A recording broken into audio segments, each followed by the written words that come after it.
Welcome to the Region of Solutions podcast, where we give you insider's take on the impactful work and initiative being undertaken by ESCAP and its partner in Asia and the Pacific. I'm Sompot Supputhamongkhon. And I'm Veronika Verner. Welcome to another episode of our series. First thing first, we have a question for you. When was the last time you were able to enjoy a clear blue sky outside? No, we are not talking about a cloudy day, but clean air devoid of the haze that has become synonymous with cities in our region. Air pollution remains a big challenge in Asia and the Pacific, with nearly 90% of the people in the region regularly breathing in air considered to be unsafe by the World Health Organization. With this phenomenon, impacts high and low-income countries alike. It is the low and middle-income countries that experience the highest burden, with the highest concentration can be seen in Central Asia, South Asia, and Southeast Asia.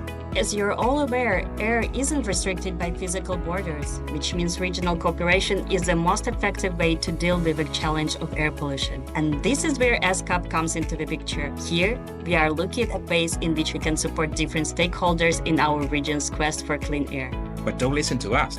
Listen to the experts we have for you today, Sangmin and Matthew Perkins from ESCAP Environment and Development Division. Welcome. Thank you. Thank you very much. So could you tell us a little bit about yourself and your journey in this field? How about we start with you, Matthew? Sure, happy to. I'm a computer scientist by training and have specialized in data science. I've been working in environmental issues to bring innovative technologies and approaches, particularly around machine learning and AI, to some of the persistent problems around mapping air pollution science onto policy action. So very happy to be supporting this portfolio. Sangmin, you are the Director of Environment and Development Division at ESCAP. So I imagine a fair share of interesting experience in this area. Could you share your background story? It goes back to maybe 1994. So I was involved in creating and operating this civil society network in Northeast Asia dedicated to air pollution. And then my PhD also covered the regional cooperation on air pollution, also not only air pollution, but ocean and nature. I was able to really look at what is the requirement for regional governance for addressing air pollutions.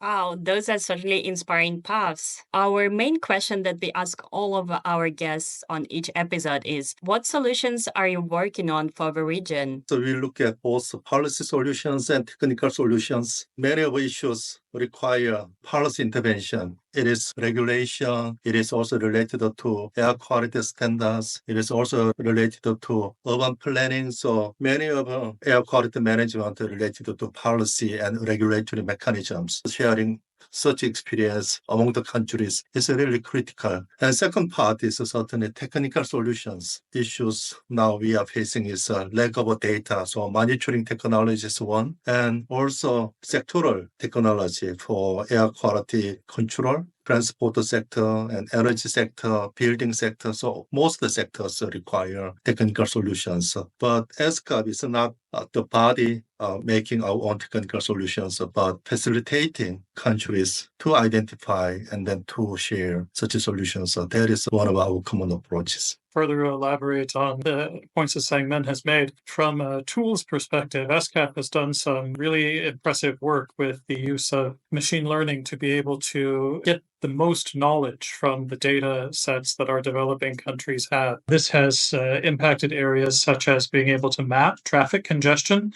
to spikes of air pollutions at a hyper-local basis in cities, enabling local action to mitigate harms. This has been very beneficial. In parallel to that, as Sangmin highlighted, we have a strong intergovernmental role in assisting the member countries in sharing their best practices with each other, supporting sharing of data, and South-South cooperation for air pollution emissions reduction. So we have all grown up hearing that air pollution is a massive challenge, but can you quantify it for us?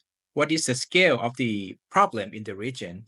In this regard, I think we could look to the context setting that's been undertaken by our colleagues at the World Health Organization. According to their analysis and guidelines, 37 of the world's 40 most polluted cities are located in Asia. In this context, the widespread pollution results in severe health impacts, including respiratory and cardiovascular diseases, and reduces life expectancy by an average of 1.5 years across the region. Additionally, we also know that air pollution has a severe negative impact on pregnant mothers, leading to to increased rates of birth defects, which has a seriously negative effect on society moving forward. And we've been pleased to be able to spotlight this gender-sensitive issue in our analysis and advocacy on the scale of the problem in Asia. So more than 90% of Asian population are exposed to the air pollution that is not safe level, according to WHO. And also 2/3 of global premature deaths related to air pollution happen in Asia Pacific. So those numbers really show the significant impact of air pollution in Asia.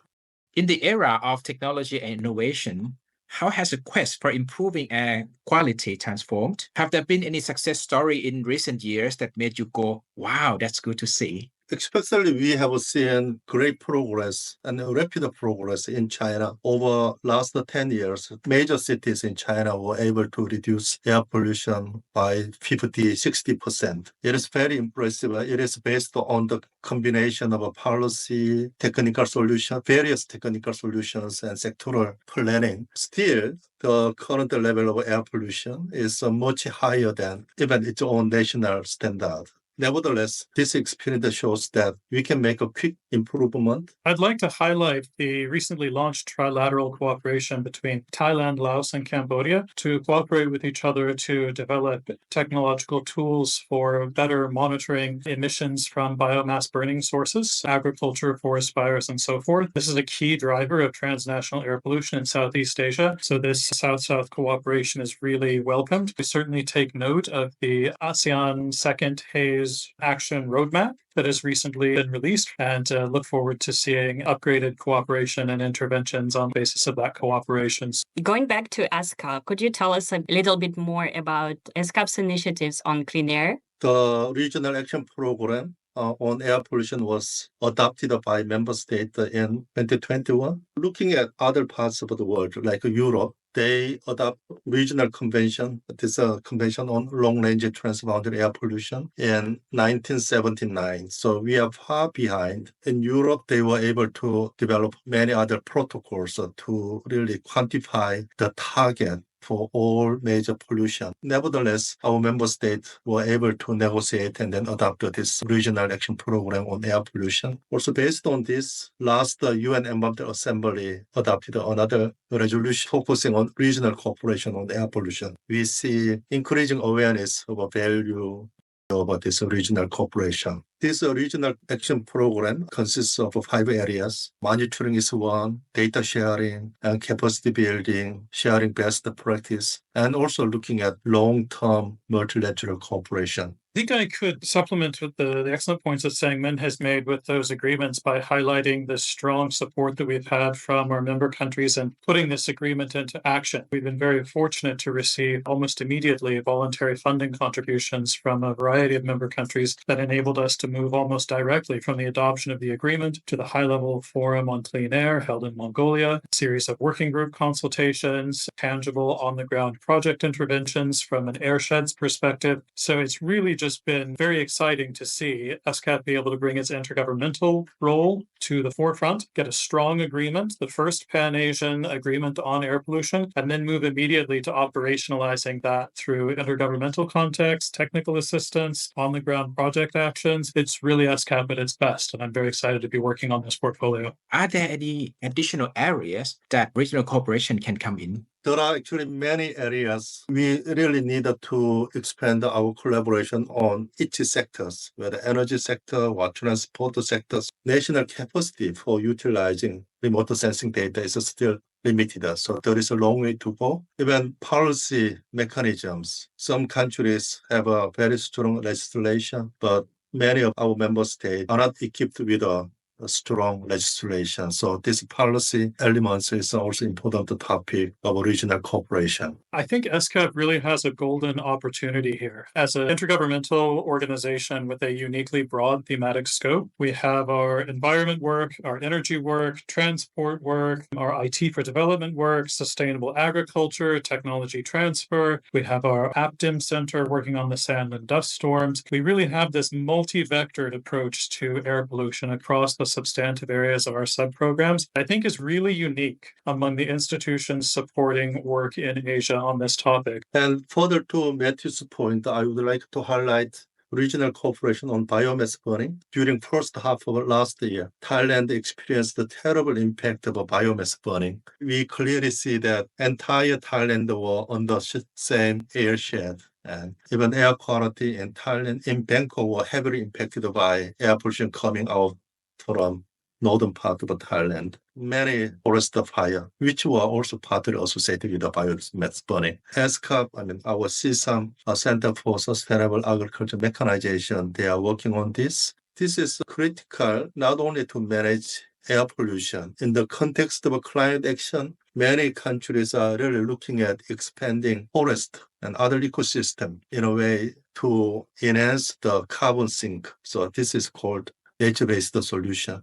Many think that resolving the air pollution problem rests with governments, but what some of the little steps that everyone can take in our everyday lives to genuinely tackle this issue?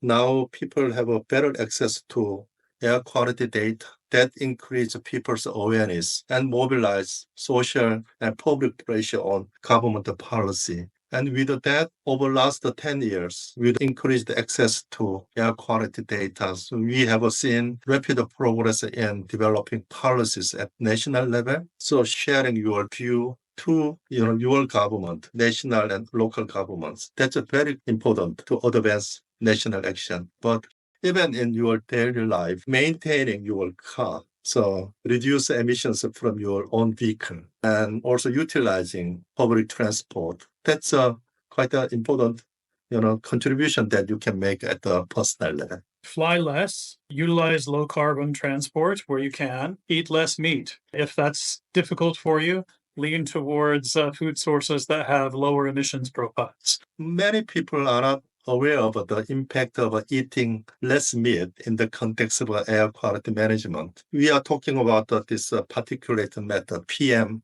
2.5 or PM10. Significant part of this PM is so-called secondary PM, combination of different air pollutants. Quite a significant part of this ammonia is being generated from livestock. By having more cows, other animals for our diet can actually generate more ammonia. There are also many other linkages between this diet and air pollution. Before we wrap up, what would you like our listeners to take away from today's conversation?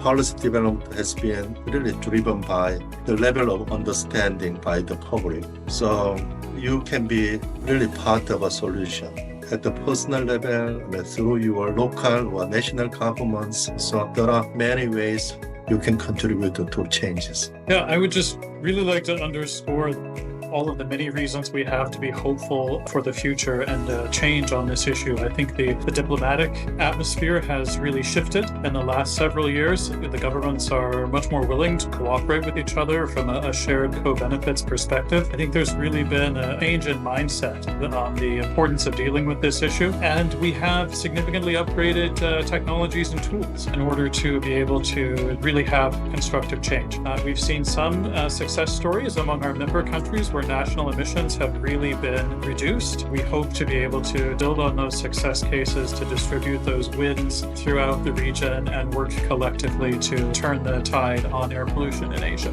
So that's all for today's episode of A Region of Solutions. Thank you to our guests for sharing their expertise with us. And don't forget to follow us on social media and subscribe to our podcast for more inspiring stories from ESCAP. Until next time, stay curious, stay engaged, and be a part of a solution for our region. Goodbye.